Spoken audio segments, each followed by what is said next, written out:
on the way back to go like over Maybe. those rocks there. And I considered jumping down to that, and I was like, no. Today is December 13th, 2024. We're about 2 miles up on Dicey's Mill. Heading up Passaconaway.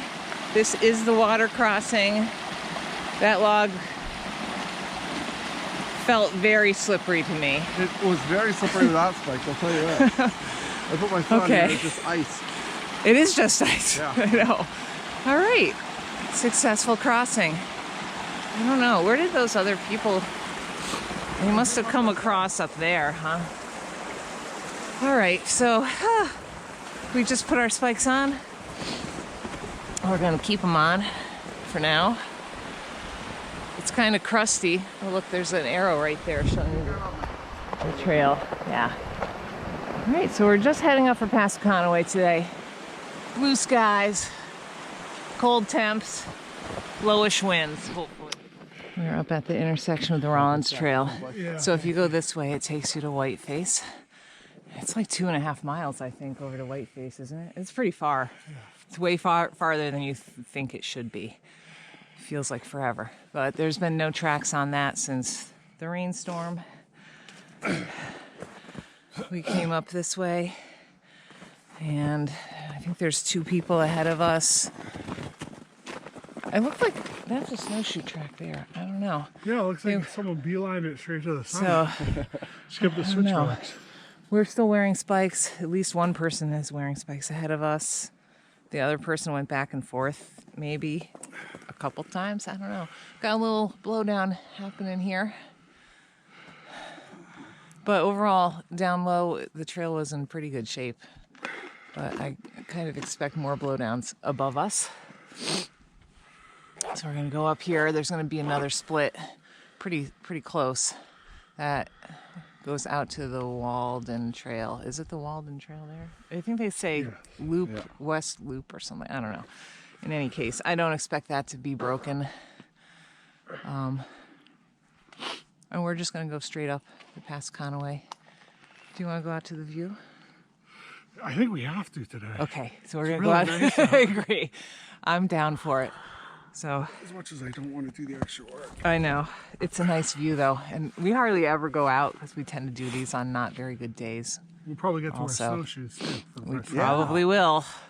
It's good. I expect that spur to be kind of a mess.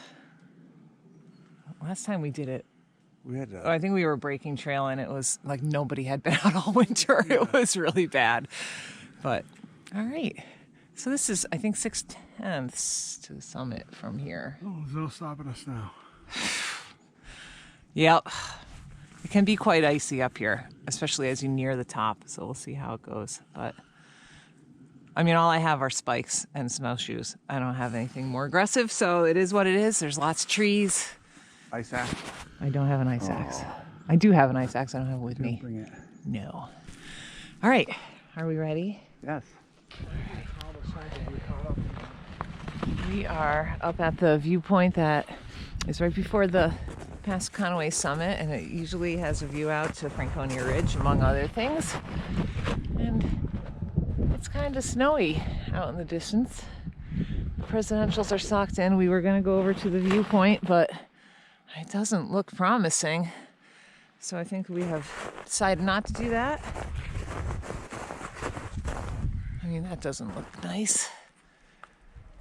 Bummer. We just saw our first 2 hikers coming back from the view. They both had packs, so they're not. There's someone else out here with the overnight guy. I don't know where he is. Someone left the pack up here. Jeez. It did have an air horn on it, so it was yeah. a noob. Yeah. All right. I love to see those posts where people say,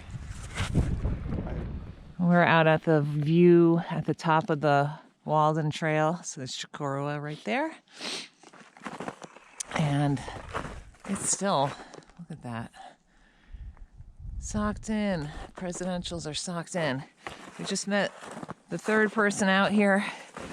He went halfway down the view spur and then turned around because it's just all blown down, and a lot of the stuff is like folded over and frozen into the ground and impassable. So it's partially broken. If you want to come out and finish, go for it. All right, we're gonna head down. It's kind of cold. It is.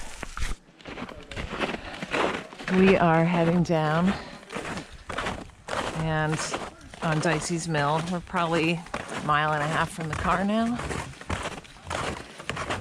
It was pretty uneventful, except I had a problem, which has happened to me a couple times. And basically I bonked. I don't know. I got really dizzy and a little bit nauseous as we were coming down right away, like in the coldest part of the hike. I had to stop and eat. And I didn't actually look to see if it was time to eat. It might have been time to eat. If not, it was close to time. So I had to like sit down and eat and drink some hot fluids, give it a few minutes, and then I felt way better. So I have no idea if that had to do with being dehydrated or just running out of energy, if it was because it was cold. I had a smaller breakfast than normal. I don't know. But the guys waited with me, which I felt bad because it was very, very cold sitting around up there. But other than that, it's been very uneventful. We all donned snowshoes on the climb up. Probably could have done without them, although there were so many blowdowns up near the top that we ended up having to go out into the woods. And it was definitely helpful to have snowshoes there because it was really quite deep snow. And then coming down, we just kept them on because it's so cold. It's a lot to take off, and you need a lot of dexterity to put them back on your pack. So John and I still have ours on, and Bob just switched out of his after crossing the log. We wore him across that water crossing, and it was fine. And there is snow all the way down, so I think I'm just going to keep them on until I get back to the car, because I'm too lazy to take them off, basically. But it was a nice hike. I wish it had been a little clearer. The NOAA forecast seemed to indicate that it would be clearer, but it was almost like all of the surrounding stuff wasn't clear. But as you can see, blue skies everywhere. Okay. And I forgot to start my watch at the beginning, so I'm like a half a mile off. I think that this should be around 9 miles or so. And it's really a gentle climb for almost the whole time. Just the very top has a couple places. And today, even though it rained so much in the last couple days, it really wasn't icy. I was afraid that it would be like bullet ice on those climbs, but it wasn't. So it was much faster going, not sketchy at all coming down, but so many blowdowns. We cleared out a bunch, but a lot of them are frozen to the ground, so even if you cut them, you can't actually clear them. And there's some very large ones that we can't deal with. And there were also quite a few live trees that are bent over and frozen to the ground. I don't want to cut those if I don't have to. So we pretty much went around because there's plenty of snow up there. All right, Passaconaway.